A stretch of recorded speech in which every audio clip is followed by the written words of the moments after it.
What's up? Welcome back to my channel. So today we'll be talking about how I've spent the last 18 years of my life in some sort of shooting sport. Stay tuned. You may think 18 years is a long time, and I have been in this sport or in some sort of shooting sport longer than most of the juniors have been alive, which is kind of crazy to say.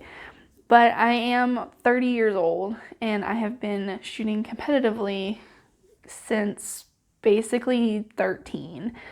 Not like super competitive because the first like 5 years I mainly spent doing 4-H competitions and basically helped build the North Carolina State program because we didn't have a state match until like my third year shooting, and at that time we were allowed to shoot anything we wanted. So I shot muzzleloader, I did orienteering, shotgun, air rifle, air pistol. The only thing I didn't do was archery because there was a lot of kids down east that did archery and were really good at it, and I did not want to dedicate the time and effort into getting good at archery. Didn't really like the sport. It's just, I'm not a huge fan. I like archery for fun, but in terms of competition, not a big thing for me. So I spent from 13 to basically 18 doing 19 doing some sort of 4-H competition stuff. And at that point, it was all sporter for 4-H. I went to 4-H Nationals twice, which is actually kind of rare because most people don't. You can only go once in each event. So I went in air rifle my first year and in 22 rifle my second year. My first year in air rifle was the first year North Carolina had ever sent anyone to 4-H Nationals. I was the only air rifle shooter, and then they also sent, I believe, a shotgun team. I ended up winning third place in standing air rifle, which is sporter standing air rifle, which was awesome for the state. And it was nice to see that, consistency in a way pay off. Actually, it was a 40 shot standing match. Didn't shoot super well on my first two targets because it was paper. And my second two targets, I shot like 94s, which if you know sporter air, that's actually really good. So I ended up going from like 16th to 3rd with like those two sets of targets. It was crazy. But after doing some 4-H stuff, I did some open competitions through ROTC, CMP, NRA, USAS. And it was nice because like my first open match I did at Davy Crockett High School, which that commander was amazing. He was super supportive even though I wasn't an ROTC kid. And, he allowed me to shoot and he gave me a lot of really good pointers. He offered to let me borrow a sling, and I was not using a sling in 3P at the time. And, I did horrible that first match. I finished almost dead last. I may have finished dead last. And, it was a really good learning experience. And a year later, I shot in the same match again. They had this preconceived notion that I wasn't going to do very well because they remembered me from the year before. And I whipped all their butts. I got first place overall, first place in standing, and I'm pretty sure first place in prone, and I got like 4th in kneeling. And it was just like crazy improvement from the year before. And it was just because I actually like put in some time and practiced and, started using a sling and all that stuff. But that first match, that commander was like so nice that it really helped me keep going in the sport and actually want to compete, outside of 4-H. And, I competed at NRA selections and was the crazy person that shot all 4 relays. I would shoot 2 sporter relays and then 2 precision relays when I got my precision gear. And it was one of the few matches that I shot 3P precision because I didn't get my precision stuff till I was basically a senior. And so I didn't shoot very many 3P air matches at all in precision. It was mostly sporter. So from there, I transferred to NC State and I was able to walk on to their Division I rifle program. So I transferred because I did my associates while in high school. I spent one extra semester to finish my associates past high school. And so I transferred in January of 2009, so spring semester. And I was still in the process of trying to get cleared for the NCAA clearinghouse at that point. So I wasn't officially on the team until middle of March-ish, at which point basically the season's over. So I was on the team, but I wasn't on the team until that point. I wasn't allowed to practice or anything until after that. And it was a long process, but definitely worth it. So I walked on and competed for a total of 3.5 years. Redshirted that first year. And so I wasn't ever the best shooter, but I wasn't the worst shooter. I was a solid like 4th, 5th, especially my senior year, my 3rd year. I traveled to all the matches, and occasionally my score would count in the top 4 because I was consistent. I didn't really get better through the season. I never had like knockout great scores, but I was always like very consistent in what I would shoot. I would never get better through the season. I would get a little bit better in the summer usually, and then kind of hold it through the whole season. And the main reason for that was the amount of stress and my pretty severe depression in college that I just wasn't able to actually focus and get better. And most people don't know that I was actually pretty severely depressed while I was an undergrad and part of grad school. So from there, I actually burned a year of eligibility because I could have spent another year at state and gotten half a master's that I really didn't want, or just burned a year and actually go into the grad program I wanted to go into. So I ended up burning a year, even though the coach said I could probably get scholarship my last year and, all that. But, education for me came first. So I ended up moving to New Mexico for grad school. I also, that first year of grad school, I ended up having to not shoot at all because I had such a severe knee injury from shooting at state. Not that it was their fault, it was more so me not being able to communicate effectively in terms of self-advocating and also trying to get, better professional help with it. So it was to the point where my last year at state, I came off the line and basically had to ice my knee. Sometimes I was off the line crying. If they hadn't have changed 3P from standing prone kneeling to kneeling prone standing, or prone standing kneeling to kneeling prone standing, I would not be shooting small bore because I don't have as many knee issues now, and I don't think my knee swells as much, but shooting standing to shooting kneeling and with a swollen knee, it just is so painful and so uncomfortable that I probably wouldn't be shooting small bore. And I really love shooting small bore. So that after that year off, I kind of started shooting with one of the junior programs in New Mexico. And, off and on, because I was working like 3 jobs at the time in grad school, along with going to grad school. And from there, I ended up getting a job in New Mexico. But the amount of overtime I was working was ridiculous. And I would practice like 3 times a month because of the amount of overtime I was getting.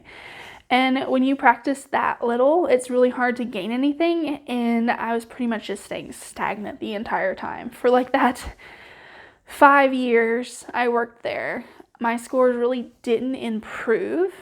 They stayed about the same. And, the transition from 40 to 60 shots to decimal and all that stuff, I basically stayed the same. My whole scores are about what they were in college.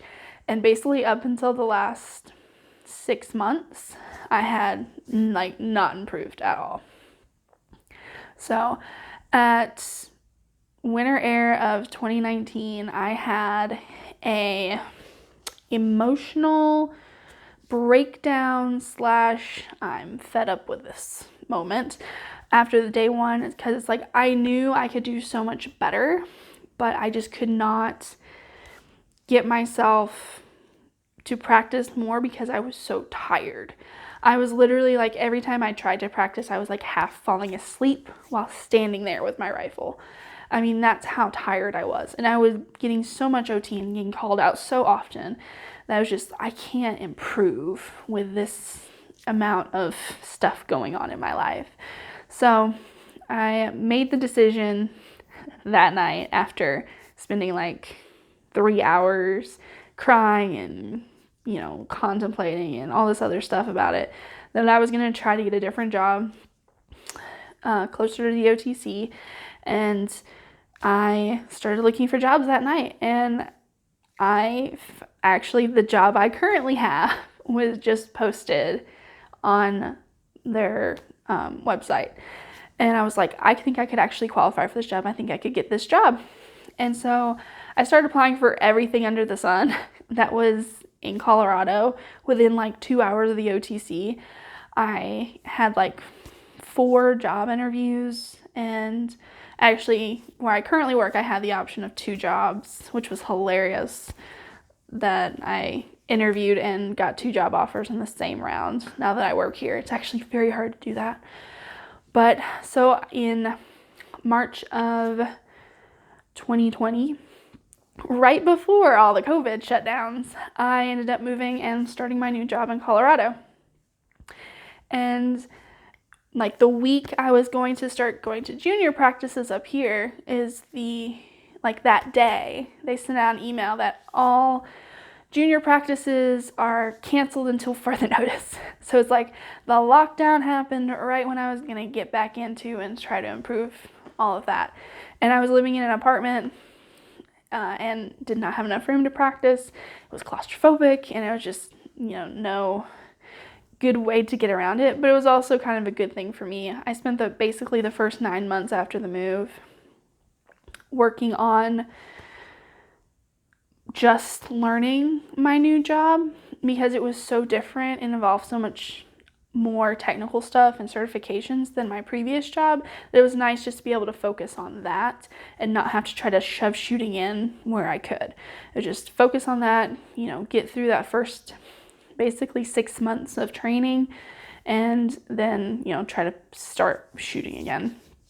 So as soon as I bought my house, was able to set up my range in the basement, I could shoot at home, started practicing a little bit, and then we had a Dixie double. I shot better at Dixie double than I did at Olympic Trials Part 2 in February, just from the fact I was getting more sleep.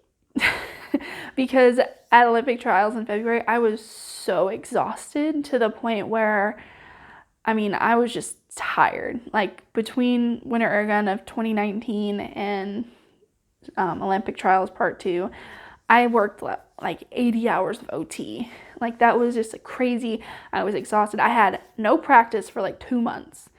And I shot like crap, but I didn't really care because the only reason I shot Olympic Trials Part 2 was because I had a job interview up here. So I was like, I'm already up here, might as well just go on and shoot, because why not? It's just another match. And it gives me an excuse to take vacation from my other job without them knowing I'm going out for job interviews. So I shot better at Dixie double. It was the first time I've ever shot Dixie. And, it was a good starting place for me. It wasn't like fantastic scores, but it was like, okay, I'm doing better than I was 10 months ago.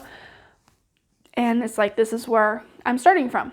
And then we had Winter Airgun like a month later, and scores were a little bit better, not quite as consistent, but, making progress. And I really didn't start practicing till January, when we got the temporary range set up in the Springs. So I've been shooting with the junior program as much as I can. One, it gets me around other people while I'm shooting, because it's a different dynamic when you're having, like other people are having conversations behind you. It's harder to stay focused. And also just like other people on the line also getting like actual in-person coaching and getting sleep and, you know, all that kind of stuff really didn't start till January. And since January till now, 4 months later, you know, I've actually made some consistent improvements. You know, getting my new rifle as well has dramatically changed things. Like my scores have really started going up and my consistency is going up. It's like everything's actually improving for once in my career. But this is really the first time in my like 18 years where I'm able to actually improve. Because my 4-H career, I really didn't have coaches. Like everything I did in high school was self-taught. My dad helped me some with the mental side of things, but in terms of coaching, there wasn't any. Our 4-H coaches were just coaches because they were over the age of 18. They were mostly other kids' parents, and they had no idea what they're doing. That's why I basically led that program. But, you know, up until this point, I really, you know, everything was mostly self-taught. And it's nice to be able to actually see that progress from being able to practice, being able to sleep, and getting coaching. And I'm really excited to see how I'll end up by the end of this year. So it's been a really long journey, but it just shows that shooting can be a lifelong sport, especially if you take care of your body and prevent injuries, or, you know, just don't make them worse. And overall, I would say I'm super happy of where I'm at in my shooting career. And I was like, I don't mind that I'm one of the oldest people on the line shooting. Like, our sport is a very young sport. Most kids are, you know, high school kids shooting. If they make it to college, they'll last till about 22.